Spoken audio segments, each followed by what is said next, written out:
Hello friends, once again welcome to our channel future nursing officer. अगर बनना है आपको भी फ्यूचर नर्सिंग ऑफिसर तो अभी सब्सक्राइब करें हमारे YouTube channel future nursing officer को and press the bell icon also. Lastly we were discussed about the coronary atherosclerosis, which is a coronary artery disease. Now we are going to discuss about angina pectoris, which is also a coronary artery disease. Angina pectoris होता क्या है? Angina और pectoris ये to word से बना हुआ है। Angina pectoris, angina का मतलब होता है फीलिंग हैवीनेस और पेक्टोरिस का मतलब होता है चेस्ट। एंजाइना पेक्टोरिस इसका मतलब क्या हो गया कि चेस्ट के अंदर फीलिंगनेस या टाइटनेस हो जाती है। फीलिंग हैवीनेस को अपन टाइटनेस कह सकते हैं कि चेस्ट के अंदर टाइटनेस हो जाती है, उसकी वजह से चेस्ट के अंदर पेन होता है। Now next is what is the definition of angina pectoris? It is the condition characterized by feeling heaviness or chest pain due to the decreased blood supply to the myocardium cells. Definition के अंदर वही है जो word meaning से अपने को पता लगा था कि ऐसी कंडीशन जिसके अंदर क्या होता है, चेस्ट के अंदर टाइटनेस हो जाती है और हैवीनेस हो जाती है, जिसकी वजह से क्या होता है, चेस्ट पेन होता है। और ये ऐसा होता क्यों है? क्योंकि decrease blood supply to the myocardium cells, myocardium cells के अंदर इसकी सप्लाई कम हो जाती है, इसलिए ऐसा चेस्ट पेन देखने को मिलता है और फिर चेस्ट के अंदर हैवीनेस हो जाता है, टाइटनेस हो जाती है। Now next is types of angina pectoris. Angina pectoris कितने टाइप्स का होता है? Mostly there are 5 types of angina pectoris. First, stable angina, unstable angina, prinzmetal angina, intractable angina और साइलेंट एंजाइना। तो ये 5 टाइप्स के जो एंजाइना पेक्टोरिस है वो होता है। एक एक करके अपन डिस्कस करेंगे। First is stable angina. Stable angina क्या होता है? स्टेबल एंजाइना वो होता है जिसके अंदर पेशेंट को जो पेन होता है वो नॉर्मली 5 मिनट के लिए होता है और जो चेस्ट पेन हो रहा है वो नॉर्मली रिलीव हो जाएगा अगर पेशेंट रेस्ट करेगा तो। साथ ही अगर पेशेंट को रेस्ट करने से भी रिलीव नहीं हो रहा है पेन, तो उसके लिए अपन पेशेंट को क्या देंगे? नाइट्रोग्लिसरीन देंगे, एंटीजी देंगे पेन को रिलीव करने के लिए। और जो अगर अपन देखेंगे कि स्टेबल एंजाइना किसी भी पेशेंट को हुआ है तो उसकी जो ईसीजी होगी वो क्या होगी? नॉर्मल होगी, ECG normal. Now next is unstable angina.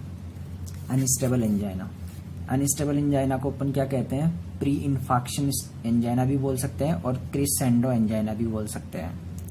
Pre infarction का मतलब होता है जो इन्फाक्शन से पहले की जो स्टेज होती है ना, उसे अपन बोलते हैं प्री इन्फाक्शन स्टेज, और इसे क्रिसेंडो एंजाइना भी बोलते हैं। ऐसा क्यों बोलते हैं क्रिसेंडो एंजाइना? क्योंकि जो इसका जो पेन होता है वो मोस्टली नाइट टाइम में होता है और पेशेंट का जो पैटर्न होता है पेन का वो भी इसके अंदर कैसा होता है? क्रिसेंडो पैटर्न होता है। इस पे क्वेश्चन आता है crescendo pattern of pain pattern कौन सा होता है और कौन से एंजाइना में होता है? तो ये क्रिसेंडो एंजाइना में होता है और 60% पेन होगा इसका वो नाइट टाइम में होगा। जो क्रिसेंडो एंजाइना होगा वो अनस्टेबल एंजाइना। और pain not relieve by the rest और एंटीजी। इसका जो पेन होगा पेशेंट को वो अगर रेस्ट करने से भी रिलीव नहीं होगा और अगर अपन एंटीजी देंगे तो भी इसका पेन रिलीव नहीं होगा। और every next episode increase duration और इंटेंसिटी। इसका मतलब ये होता है कि अगर पेशेंट को पहले पेन हो रहा है, पहले पेन हो गया, फिर उसके बाद जो ड्यूरेशन होगी उसकी पेन की, जैसे मान ली सपोज करिए फर्स्ट ड्यूरेशन हो गई 15 या 20 मिनट की, जो फिर उसका जो नेक्स्ट ड्यूरेशन होगी वो क्या होगी? इंक्रीज होगी, फिर वो 30 से 40 मिनट हो सकती है। और जो उसकी इंटेंसिटी होगी, मतलब जो पेशेंट को जो पेन हो रहा है उसकी इंटेंसिटी होगी वो भी क्या होगी?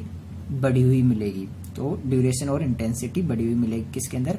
अनस्टेबल एंजाइना के अंदर। उसके बाद नेक्स्ट देखते हैं थर्ड, प्रिज्मेटल एंजाइना। प्रिज्मेटल एंजाइना क्या होता है? वे इसको अपन क्या कहते हैं? इसका दूसरा नाम है वेरिएंट एंजाइना या वेजोस्पास्टिक एंजाइना।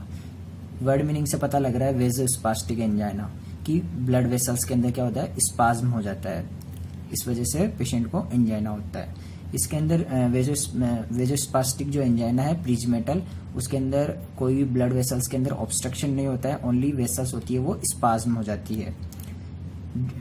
नो ऑब्स्ट्रक्शन, कोई ऑब्स्ट्रक्शन इसके अंदर नहीं होगा। Develop due to the sudden spasm of the coronary artery, जैसा कि मैंने पहले बताया कि इसके अंदर कोरोनरी आर्टरी के अंदर स्पाज्म हो जाता है, इस वजह से पेशेंट को एंजाइना होता है। उसके बाद अगर अपन ऐसे पेशेंट की ईसीजी देखेंगे तो उसकी नॉर्मल आएगी, ईसीजी नॉर्मल आएगी तो ऑब्वियसली एसटी सेगमेंट भी नॉर्मल होगा। फिर उसके बाद अपन इको करके देखेंगे तो इकोकार्डियोग्राफी, उसके अंदर भी पेशेंट की जो इको होगी वो नॉर्मल आएगी। Now next is intractable angina. Next is intractable angina, fourth. इसे अपन क्या कहते हैं, रिफ्रैक्टरी एंजाइना भी बोलते हैं, refractory angina. Develop due to the genetic mutation, ऐसा एंजाइना होगा इंट्रैक्टेबल एंजाइना, वो मोस्टली किसमें होगा, जेनेटिक, अगर पेशेंट के अंदर मतलब जो कोई भी पर्सन होगा उसके अंदर जेनेटिक म्यूटेशन होगा तो रिफ्रैक्टरी एंजाइना होने के चांसेस होते हैं।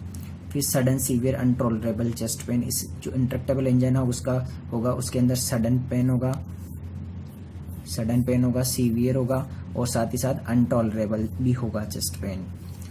और do not relieve by any intervention, अगर कोई भी अपन इंटरवेंशन करेंगे जैसे रेस्ट वगैरह या एनटीजी वगैरह, उससे एनटीजी वगैरह देंगे उससे पेशेंट को पेन होगा वो रिलीव नहीं होगा। Now next is silent angina. Silent angina, no chest pain due to the diabetic neuropathy. Silent angina वो होता है मोस्टली ये किसके अंदर होता है, डायबिटिक पेशेंट के अंदर होता है, और जो पेशेंट को कोई पता नहीं होता कि उसको पेन हो रहा है या कुछ मतलब कोई प्रॉब्लम होने वाली है, तो पेशेंट को ऐसा पता नहीं होता, उसके अंदर साइलेंटली होता है सब कुछ। और ऐसा मोस्टली किसके अंदर होता है, डायबिटिक पेशेंट के अंदर होता है। और ईसीजी चेंजेस होगी विद स्ट्रेस, अगर पेशेंट को स्ट्रेस आएगा तो ईसीजी चेंजेस होगी, but patient reports no symptom, patient कोई भी जो सिम्टम होगा वो कंप्लेन नहीं करेगा। पेशेंट को मोस्टली डायबिटिक न्यूरोपैथी वाले पेशेंट के अंदर देखने को मिलता है साइलेंट एंजाइना। तो अपन ने पढ़ा डेफिनेशन के बाद देखा अपन ने कि कितने टाइप्स के एंजाइना होते हैं, उसमें स्टेबल एंजाइना देखा, अनस्टेबल एंजाइना देखा, फिर उसके बाद प्रीजमेटल, इंट्रैक्टेबल और silent angina. Now next is etiology. What is the etiology of angina pectoris. जो इसकी इटियोलॉजी है वो इडियोपैथिक है, अननोन है, मतलब इसका कोई अभी तक कोज का पता नहीं लगा है कि ऐसा क्यों होता है। फिर उसके बाद अपन देखते हैं कि ये हो सकता है एथेरोस्क्लेरोटिक प्लाक बना हुआ है कोई भी ब्लड वेसल्स के अंदर, कोरोनरी आर्टरीज के अंदर एथेरोमा बना हुआ है, प्लाक बना हुआ है, तो उसकी वजह से पेशेंट को एंजाइना पेक्टोरिस हो सकता है। ऐसा क्यों होगा, क्योंकि अगर एथेरोमा बना हुआ होगा तो पेशेंट के अंदर ऑब्स्ट्रक्शन होगा, कोरोनरी आर्टरी के अंदर ऑब्स्ट्रक्शन होगा तो ब्लड आगे की तरफ फर्दर फ्लो नहीं कर पाएगा और ऑक्सीजन सप्लाई भी नहीं हो पाएगी। उसके बाद जेनेटिक म्यूटेशन अपन ने देखा, जो इंट्रैक्टेबल एंजाइना होता है उसके अंदर जेनेटिक म्यूटेशन होगा तो उसके अंदर हो सकता है इंट्रैक्टेबल एंजाइना। फिर डायबिटिक पेशेंट के अंदर देखा अपन ने साइलेंट एंजाइना में था कि जो मोस्टली जो साइलेंट एंजाइना होता है वो डायबिटिक पेशेंट के अंदर होता है। उसके बाद अपन देखते हैं इसकी पैथोफिजियोलॉजी की, पैथोफिजियोलॉजी क्या होती है एंजाइना पेक्टोरिस की। तो due to the etiological factor, कोई भी इटियोलॉजिकल फैक्टर होगा उसकी वजह से क्या होगा कि जो एथेरोस्क्लेरोटिक प्लाक बनेगा, अभी अपन ने देखा उसके अंदर इटियोलॉजी के अंदर कि एथेरोस्क्लेरोटिक प्लाक बनने की वजह से भी एंजाइना पेक्टोरिस हो सकता है। तो atherosclerotic plaque increases cardiac workload, अगर ये बनेगा एथेरोस्क्लेरोटिक प्लाक उससे क्या होगा, वो कार्डियक वर्कलोड बढ़ेगा, और कार्डियक वर्कलोड बढ़ने से क्या होगा, जो ऑक्सीजन और ब्लड की जो डिमांड है वो भी बढ़ेगी, और अगर डिमांड बढ़ेगी तो इम्बैलेंस होगा, ऑब्वियसली इम्बैलेंस होगा इन दोनों के अंदर ब्लड सप्लाई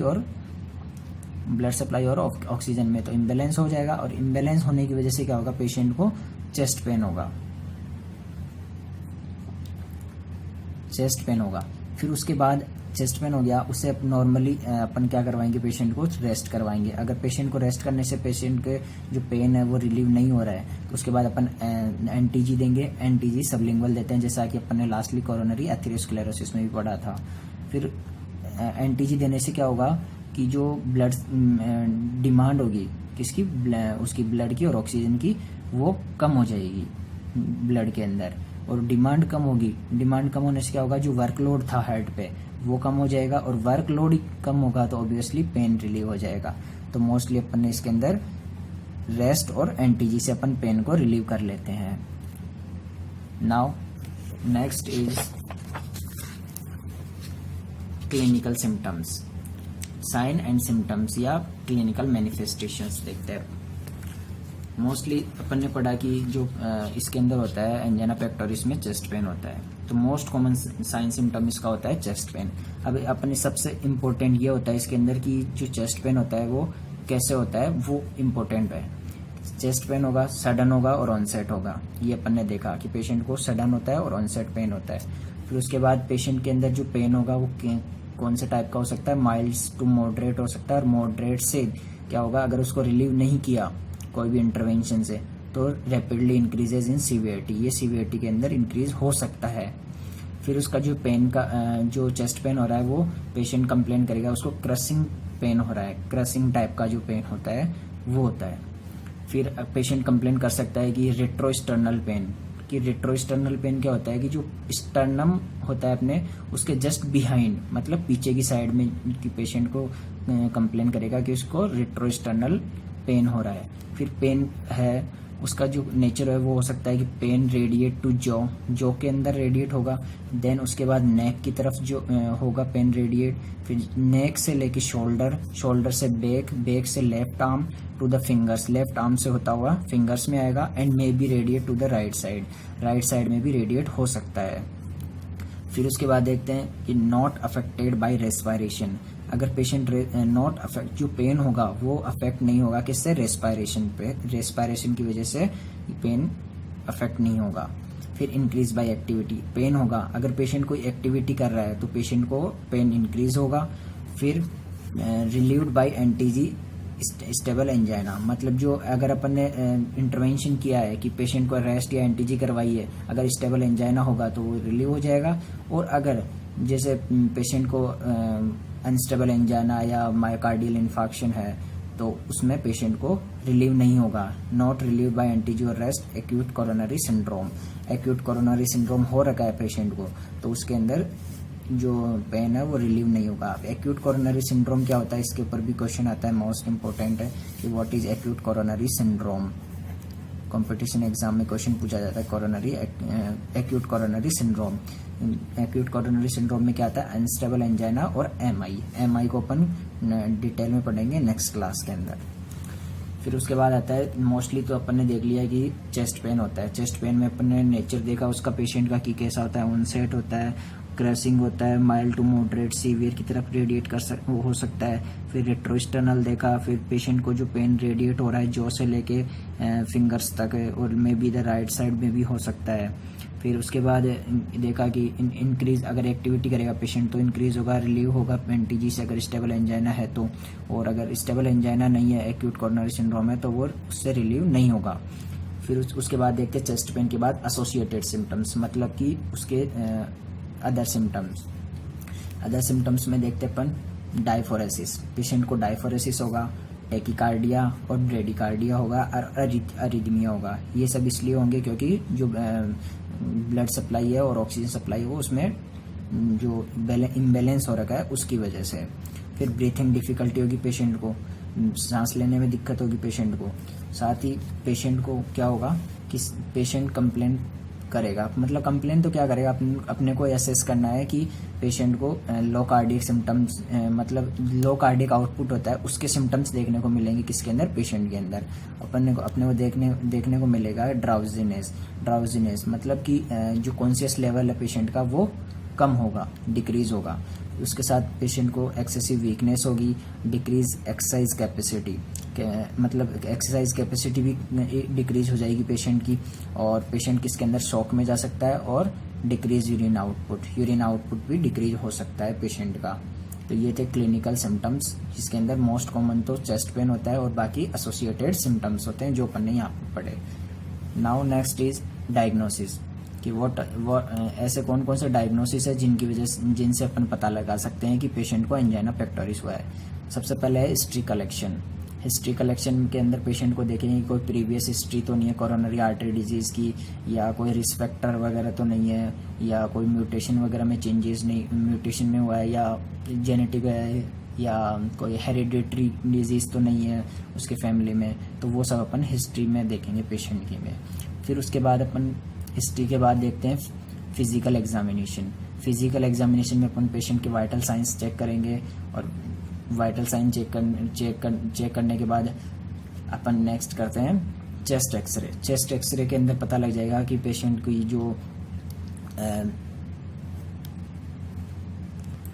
जो पेशेंट का हार्ट है उसके अंदर कोई भी कोरोनरी आर्टरी के अंदर डिफेक्ट हुआ है तो उसका अपने को चेस्ट एक्सरे से पता लग जाएगा। चेस्ट एक्सरे से अगर अपने को पता नहीं लगता है तो उसके बाद अपन क्या करते हैं कि कोरोनरी एंजियोग्राफी से अपने को पता लग जाएगा। और कोरोनरी एंजियोग्राफी के बाद अपन कर सकते हैं कार्डियक बायोमार्कर में अपन देखेंगे मायोग्लोबिन का level, CPKMB, troponin I, troponin T, LDH, SGOT, इनका लेवल अपन चेक करेंगे पेशेंट के अंदर डायग्नोसिस के अंदर। अब आता है क्वेश्चन की cardiac biomarker absent in stable unstable prinzmetal angina, कि जो कार्डियक बायोमार्कर है वो एब्सेंट होगा किसके अंदर, स्टेबल एंजाइना, अनस्टेबल एंजाइना और प्रिंजमेटल एंजाइना के अंदर।